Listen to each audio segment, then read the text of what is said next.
PM Modi की appeal के बीच petrol diesel को लेकर एक बड़ी खबर है। नमस्कार, आप देख रहे हैं न्यूज 18 का डिजिटल प्लेटफॉर्म। आपके साथ मैं हूं पारुल तिवारी। केरल में पेट्रोल पंपों पर तेल की बिक्री को लेकर नई लिमिट तय कर दी गई है। अब पेट्रोल 5,000 रुपए और डीजल 200 लीटर से ज्यादा नहीं मिलेगा। ये कदम तेल की सप्लाई मैनेज करने और अचानक स्टॉक खत्म होने से रोकने के लिए उठाया गया है।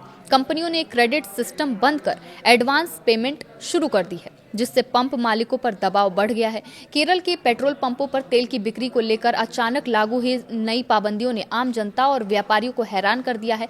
रिपोर्ट्स के मुताबिक अब कोई भी ग्राहक एक बार में 5,000 रुपए से ज्यादा का पेट्रोल नहीं खरीद पाएगा। वहीं डीजल के लिए 200 लीटर की अधिकतम सीमा तय कर दी गई है। ये फैसला अचानक तेल के कमी होने के डर और बेहतर सप्लाई मैनेजमेंट के लिए लिया गया है। दरअसल ऑयल मार्केटिंग कंपनियां अब पंपों को उनकी शॉर्ट टर्म डिमांड के आधार पर ही तेल मुहैया करा रही हैं। इस वजह से पंपों के पास केवल कुछ ही दिनों का स्टॉक बच रहा है। Kerala state petroleum traders association का कहना है कि ये नियम केवल इसलिए बनाए गए हैं ताकि स्टॉक पूरी तरह से खत्म ना हो। सप्लाई चेन में आए बदलावों की वजह से अब पंपों को मिलने वाला स्टॉक काफी सीमित हो गया है। पहले जहां लंबी अवधि के लिए तेल मिल जाता था, वहीं अब कंपनियां केवल 12 से 24,000 लीटर की छोटी खेप ही भेज रही हैं। इसके अलावा क्रेडिट सिस्टम को पूरी तरह से खत्म कर दिया गया है।